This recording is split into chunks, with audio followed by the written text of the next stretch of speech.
Hello everyone, MFPallytime here, and welcome back to the A through Z playthrough. In today's video, we are taking a look at Brightwing. Brightwing was introduced to the game on April 15th, 2014. On September 25th, 2018, Brightwing got a substantial rework. I thought this would be fun. Let's take a look at her talents. I'll tell you the talents I picked in the previous A through Z, which was in 2018. And then we can see how many are still there. Level 1, Pixie Charm.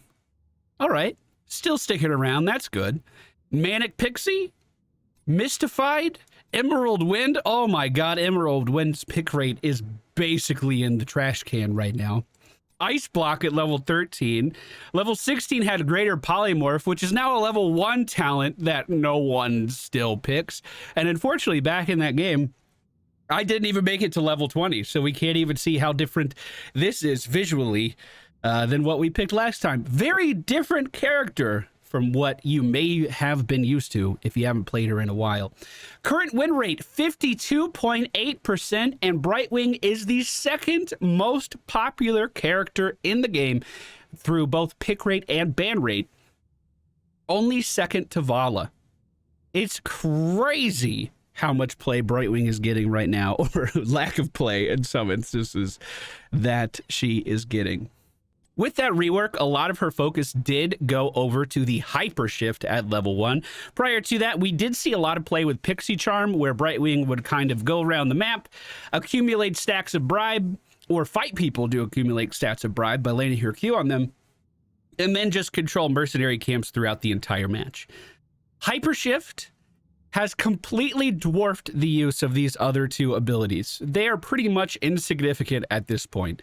And this is after, on December 1st, 2020, where the developers literally patched these other two talents because Hypershift was dominating the tier. That was almost a year ago at this point.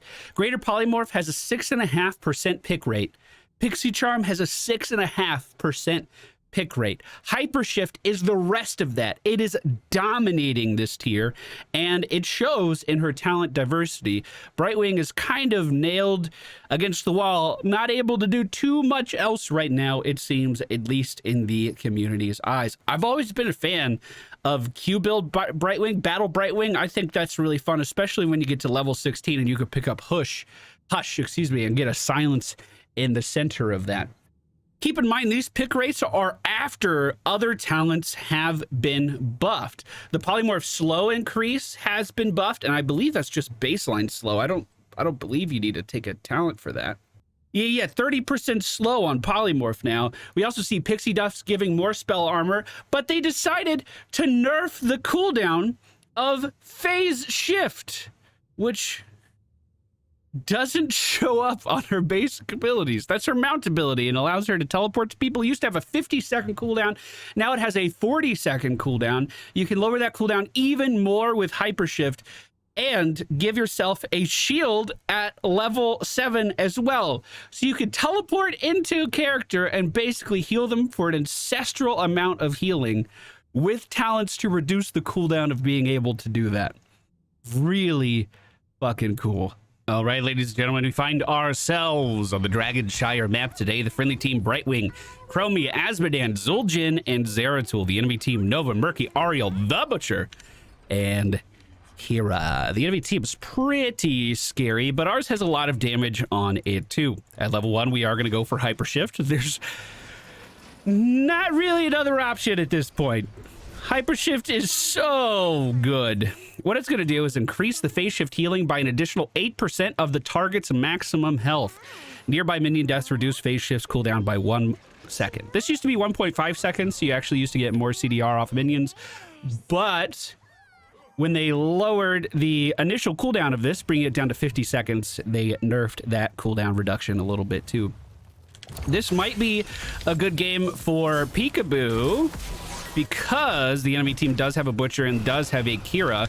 So being able to get out of some of their abilities might be a good thing. Our trait, Soothing Mist, removes all stuns, roots, slows, and silence effects off of an ally. Let's see if we can beat up Kira here a little bit. So if the Butcher charges, we can cleanse that. Try to give our Zeratul a little bit of spell armor too, but unfortunately, it looks like the enemy team is not going to walk away. Polymorph on Kira as well. If the friendly team is still coming around the corner, they could do a little something there. If you're a player that already focuses on macro, already focuses on controlling minion waves, getting mercenary camps going, and doing stuff like that, then Brightwing may be very natural for you to play. For instance, I saw Azmodan was taking damage from Kira on the minimap.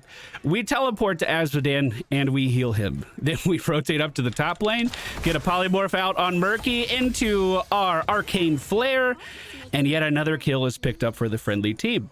Now look at my cooldown on our phase shift. It's pretty much ready to go again. Just 10 seconds left. If we stand by these minions as they die, it's down to 6, 5, 3, 2, and ready to go. And wouldn't you know, this is right as the enemy team is engaging in the middle lane. We can polymorph Kira so she can't do any more damage.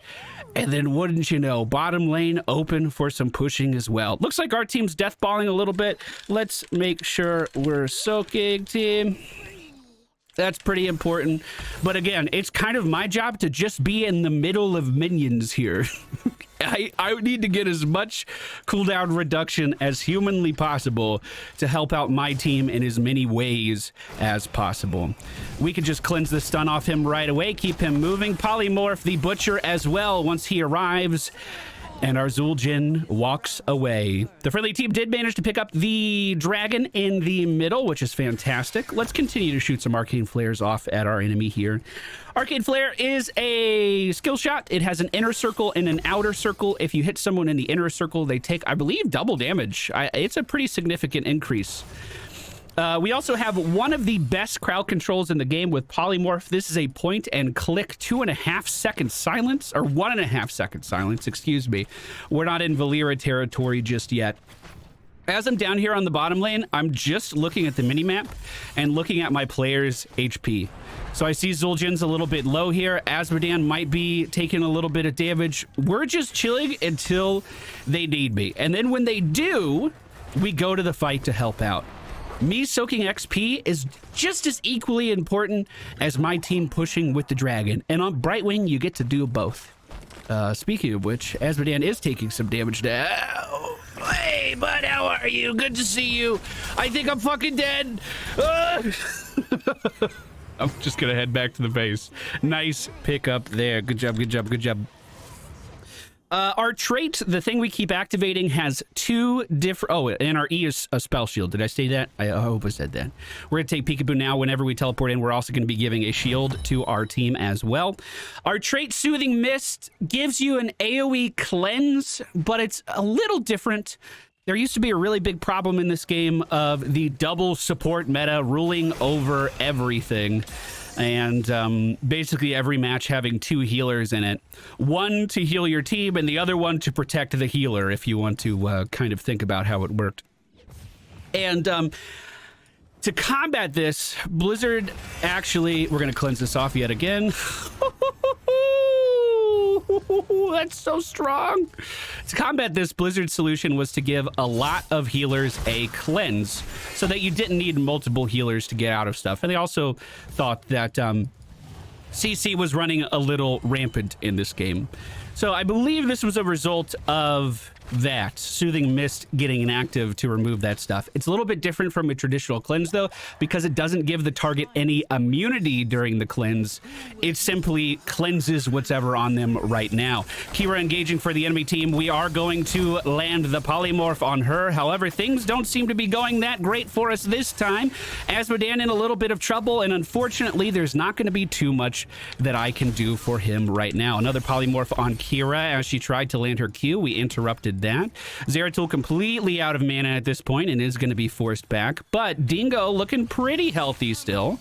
I could scout this for the friendly team. It looks like the enemies didn't actually move on it at all. 5 seconds left on our phase shift. The Butcher engaging onto our Chromie, but unfortunately I was a second too late. Now Dingo being forced back here as well. Bottom is open for our team to take. However, we don't really have anyone soaking bottom lane.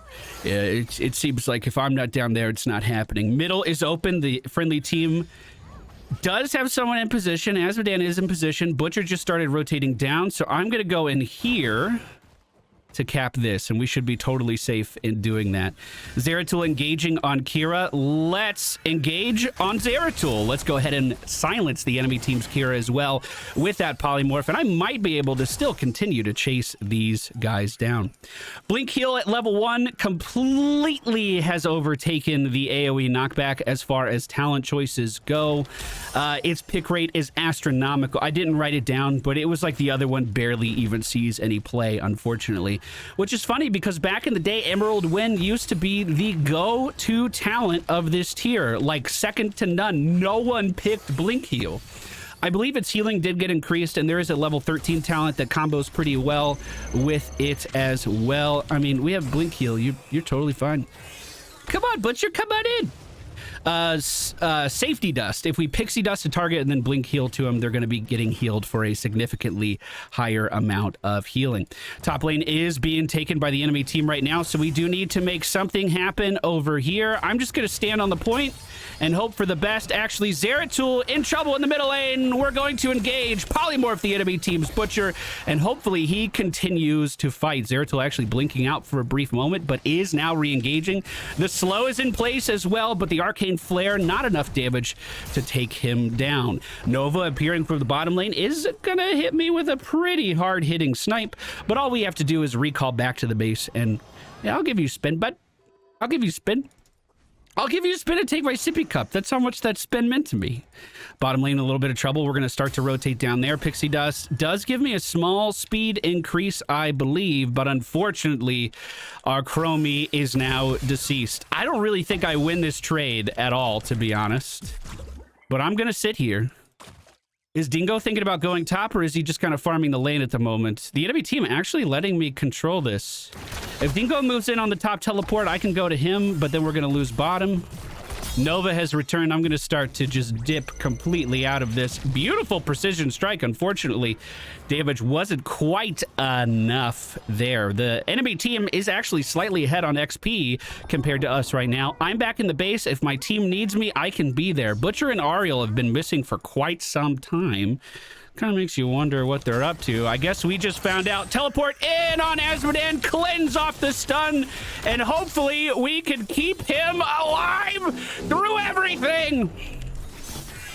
Bro, I literally can't give you any more.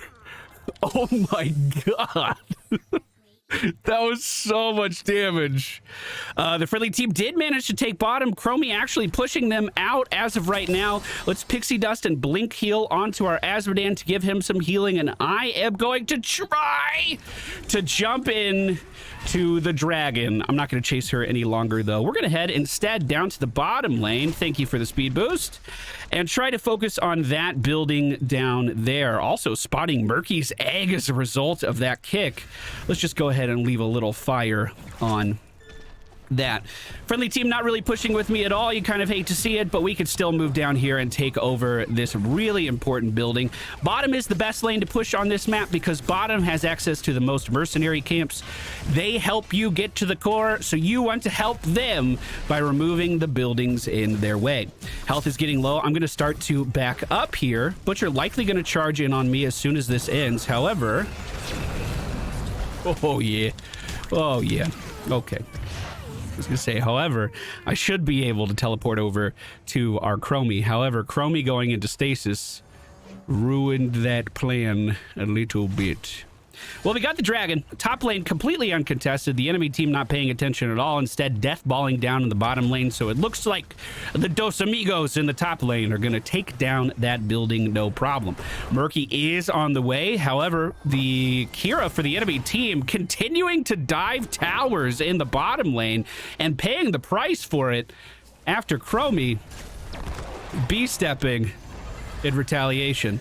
We're going to re-engage on our Dingo, make sure that he has plenty of health to keep him alive, and also polymorph the enemy team's Ariel as she was moving into position. We want to make sure that she is not healing, and we accomplished just that. We'll give this guy another blink heal and get him on his way. Blink heal is a really, really fun ability. It allows you to maneuver around team fights really, really well and provide burst healing to your allies. You can also jump to friendly minions, so if you ever find yourself in a situation where you need to leave, potentially doing something like this isn't a bad play.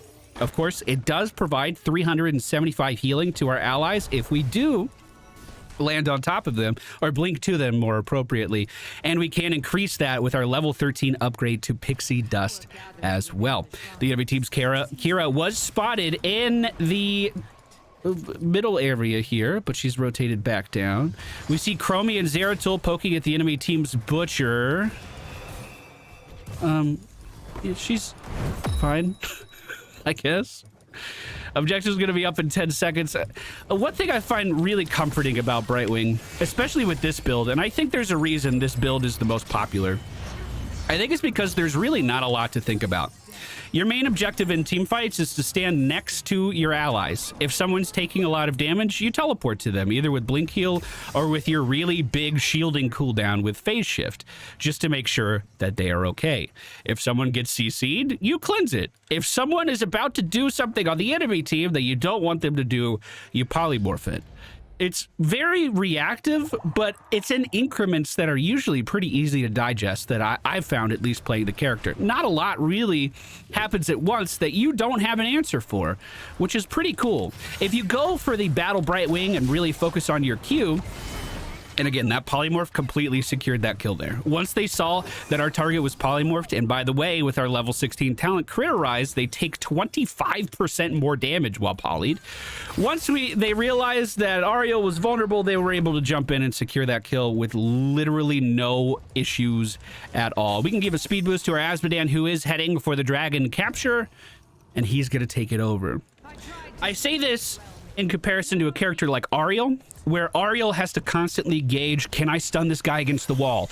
Is the angle right? Do I have to land my W on multiple targets? Can I wait for them to clump up? Do I have enough energy? Is my carry generating enough energy for me to really be efficient? We're gonna polymorph here. I'm gonna just try to zoom away here. Teleport in on Chromie to keep her alive and give myself a shield, and that temporal loop means that we can run away. Do you see what I mean? When we compare it to Ariel, there's so many variables, but in that fight, it was just use your abilities. You know? We are going to get invisible upgrade for our ultimate ability. This is going to make it so when we blink heal to an ally, I believe they get additional healing, but one thing they also get is invisibility as well. This is really, really fun on tanks. In our warm-up games, we had some pretty good tanks that I would just let initiate, and the enemy team couldn't do anything about it. There are certain combos that are better with this. For instance, Diablo or Garrosh usually want to enter an encounter with a mount, and enemies, all they have to do is auto-attack them to dismount them. But if they're invisible, then they all of a sudden have to commit mana, cooldowns, and that kind of stuff to reveal that character. I got you, bud. You're okay. You're okay. Unfortunately, in the top, things seem to be going a little differently. Although everyone's pretty healthy, Dingo is starting to get surrounded. Let's teleport in on him. And then I'm going to blink to this minion and try to leave as he does get taken down. That's about all we could do there, unfortunately. The enemy team is running out of buildings, 77% left on their core. It seems like it's only a matter of time until this game is in the bag. However, the enemy team is getting pretty close to that level 20 talent. And of course, they'll want to fight as soon as they get it. Azmodan and myself taking over this camp here. We'll just let... I got you, bud. Don't leave. Don't... He's just a little crybaby. He's okay. Wait, I totally cleansed you out of that. Why were you still chained? Huh. I mean, at the end of the day, it's not that big of a deal. We could just kill it. However, the enemy team is kind of painting the map red at the moment. Merc's pushing top and bottom. One more mercenary camp available for them to take in the bottom, and they do have that level 20 talent tier unlocked. So this next team fight could honestly decide the game. We have our phase shift ready to go. We do not have our cleanse ready to go. One thing about this cleanse too is it's not necessarily instantaneous. The effect travels out from Brightwing in a circular kind of area, and as the wave passes over our allies, the cleanse takes effect. So if I'm at max range and Azmodan is silenced, it'll take some time for that silence to actually reach him. We're going to teleport in on our dingo, making sure that he is okay. We can also make him invisible as well. He's unkillable at the moment. I have no idea why Zeratul is choosing not to participate in this. Oh, he disconnected. What a terrible time. What a terrible fucking time. I did about all I could to keep our dingo alive there. We see Kira on the enemy team going the complete opposite direction of the rest of her allies. I mean, one thing I could have done is pixie dust our target, so they got a little extra healing. I don't know if I actually did that for dingo. Butcher is emerging from the shadows and unfortunately hits me with a silence as our Zeratul disconnects from the game again. If I reacted slightly faster, I could have blinked over the wall towards our Chromie and avoided some of that. However, didn't quite happen. Another thing we could have picked up to avoid that situation is a level 16 talent called Phase Out. This was the answer for Brightwing when she lost Ice Block. However, the duration of this is really, really short, just like the cooldown. 20-second cooldown, but a 0.75 second duration of immunity to damage, meaning you have to really be spot on with that button press. Unfortunately, the last two fights for the friendly team did not go very well, and we are going to see the first Dragon Knight for our enemies. Luckily for us, he's deciding to focus the majority of his pressure on middle, and the friendly team pushing him out immediately. We are going to have our teleport ready to go, and we don't really have to worry about super difficult butcher engages, so that is a good thing. Zeratul is back in the game and is moving back. The temporal loop is in place, so we're going to try to teleport in and combo this. Unfortunately, my silence for the butcher did not connect, but it does connect on Kira. We're going to blink over to make sure our dingo stays at a respectable health. Zeratul now trying to run away. Let's just shoot some arcane flares over there. We can give a polymorph to Murky as he's trying to move up, so he can't use that bubble of his. Dingo kind of far back. We're giving him a spell shield because it looked like an octograb was about to be set up. We're gonna cleanse this off and try. Oh, I'm cleansing too soon. Fuck. Okay, that's my fault. We need to adjust. I guess I wasn't accounting for the delay on that silence actually going into play there. The enemy team is going to use a bribe to take over this mercenary camp. The enemy team's butcher at 240 meat. All of a sudden, the enemy team fighting back really, really hard. All of a sudden. Okay. Azmodan re-emerging in 7 seconds. Tez Dingo is going to be back up in 24. Our teleport is ready to go again. The enemy team in their entirety is alive. They're likely focusing, on those mercenary camps at the top left of the screen. I don't know if someone backdooring is really the answer when the enemy team has a Murky. The charge is out. I'm going in on Zeratul to keep him alive, and it is successful. Blinking over to Azmodan just to get away from that enemy team a little bit. We do see, more damage being done to Zeratul here. I'm in the octograb. The friendly team should be able to respond to this no problem, and they do. Murky taken down. Polymorph did not go out. What the fuck?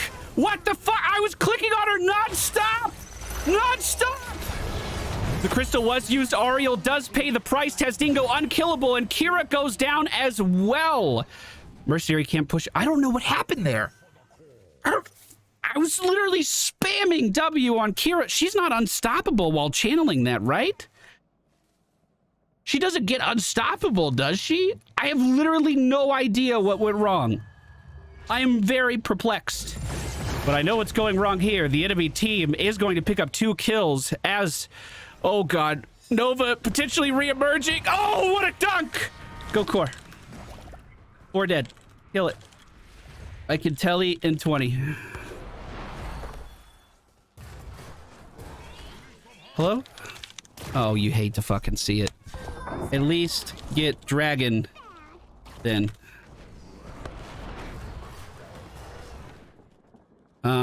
I'm gonna be back up in 3 seconds. I don't know what the fuck Asmodan is doing. Oh my god, we could literally just get a dragon and win. Why are you getting a merc camp? All right, I'm teleporting in on Chromie. We're gonna make sure she stays okay with Murky in the area. I'm also gonna go for the channel here. If he wants to engage on me, he can. Beautiful, beautiful, beautiful channeling. And I didn't get it. Now we get it. Motherfucker! This wouldn't have been a problem if Asmodan didn't take that fucking mercenary camp. Pay attention. Now moving down to the bottom lane. He's moving off on his own again. Let's try to wrangle him down here. The enemy team's Butcher has res, so we group up. Butcher is... oh, fuck me. Gonna teleport away because I felt like the lasso was coming soon. We are going to then move in on our Zeratul, who's in a little bit of trouble with our big teleport. Once again, not silencing that off of... Holy fucking shit. Come on, team. Come on, team. Here's some spell power. I can teleport in for some increased healing. Murky re-emerging here. Asmodan just in the middle of the map doing nothing. Oof!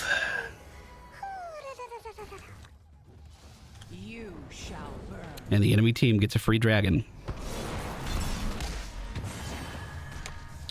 Why were we split at all there? Is a pretty good question.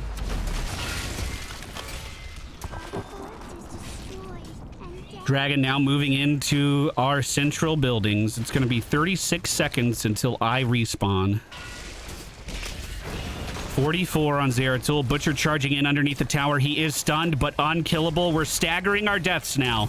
This is how you lose a game. Meanwhile, Asmodan was just walking around the map in the bottom lane as this was happening. He is also exposing himself to a pretty quick death now as soon as the Butcher's charge is available again. And here we go. It's moving in. Kira following up with a stun, and we have staggered yet another death. Butcher is taking a shit ton of damage from the buildings here, however. We're going to teleport in on our Chromie to keep her alive, silence the enemy team's Kira as well. But this game is over because of a series of unfortunate events. That being said, I think I talked about everything that Brightwing needs to do. And unfortunately, as a support, all you can do is try to make up for your friendly team's mistakes.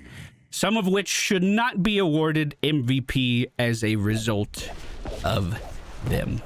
Thank you guys for watching. I hope you enjoyed today's episode. I hope you enjoyed learning a little bit about Brightwing. She is a very different character from what she was just a couple years ago.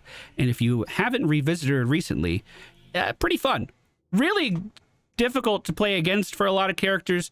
In one of our warm-up games for Asmodan, I went against a Garrosh, Medivh, Brightwing, Valeera combo. Garrosh would throw someone in, Brightwing would silence them, Medivh would silence them, and Valeera would silence them, and there was basically nothing you could do about it. It was so frustrating. However, in this kind of situation, I don't feel like it was super oppressive. Also, with it not working on Kira sometimes, I still don't know what was up with that. That's going to do it for today's video, guys. The talents we used are, there's not much deviation, unfortunately. Hypershift, Unstable Anomaly, Peekaboo, Blink Heals, Safety Dust, Critterize, and Invisible Friends. Thank you guys so much for watching. I'll see you again very soon with our look at Cassia. Goodbye.